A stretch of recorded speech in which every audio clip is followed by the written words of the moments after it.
Good morning, this is Shelby Law with the Great Basin Fire Potential Briefing for Thursday, September 21st, 2017.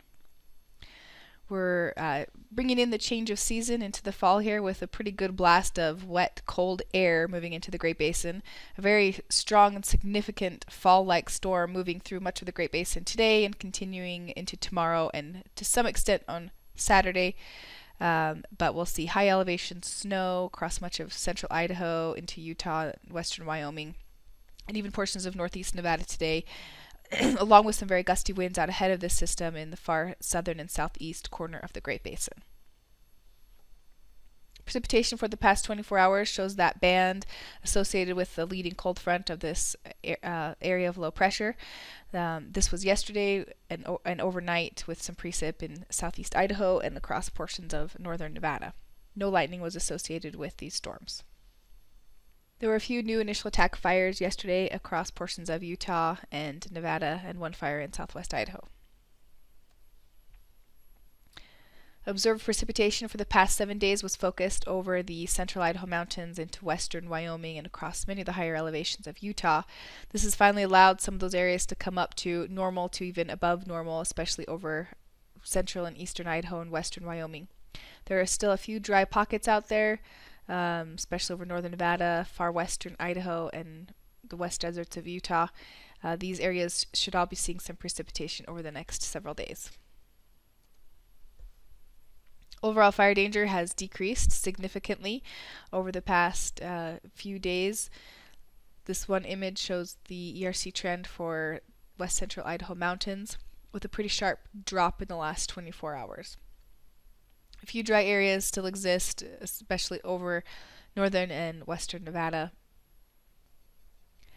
This morning's satellite imagery shows that deep and large area of low pressure moving into the western U.S. We can see that band of precipitation across the cold front there moving through northern Nevada and up into Idaho.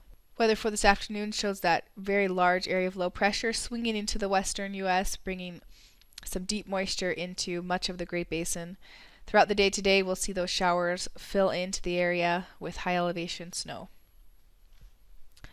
The winds are what we're concerned about today, in particular over the far southern and southeast corners of the Great Basin. In these areas, gusts could be up to 50 miles an hour in some locations in southeast Utah. The image on the left shows the weather expected for the daytime today, with the bulk of that moisture moving through Idaho and Nevada and moving into western Utah. We'll see the main band of showers and high elevation snow move into Utah in the overnight hours today, but it will fill into Idaho and Nevada throughout the day today. By Friday, the main center of the low pressure area passes over the Great Basin for continued rain and snow showers. Winds die down across the south, although across far eastern Utah there still could be some gusty winds associated with this low pressure system. Snowstorms will continue mainly across the central Idaho mountains into western Wyoming and the high elevations of northern Utah on Friday, with some isolated to scattered snow showers over the higher elevations of central and eastern Nevada possible as well. Winds will be light except over far eastern Utah, where we could see some of those gusty winds continuing. By Saturday, the bulk of the moisture will have moved off to the east, but some lingering showers could continue over mainly Utah and some higher elevations of western Wyoming and eastern Idaho. Very cool temperatures remain in place, although by Saturday some sunny skies should be returning to portions of the area with a very slight increase in temperatures, with highs back up to near 60 or in the low 60s across western Nevada. 3-day precipitation accumulations are pretty impressive for some areas, especially some areas that haven't seen a lot of precipitation, including western Utah, with over an inch possible in some of those darker blue shaded areas. Sunday should be a generally dry day across much of the Great Basin as we transition between that area of low pressure to a little bit of a drier pattern going into the first part of next week. Generally dry conditions will continue into Monday and Tuesday as well, although temperatures will still stay fairly cool for the end of September. as northerly flow persists across the region.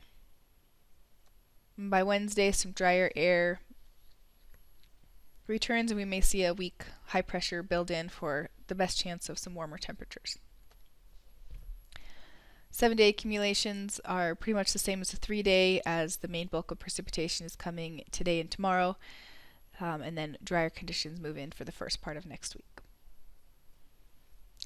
Looking a little bit further ahead to the extended time frame for the last bit of September and moving into the first week of October, we'll see a return of some warm temperatures to the west coast and drier conditions, especially over the northern half of the Great Basin. This concludes today's fire potential briefing. Please check back tomorrow for the latest updates.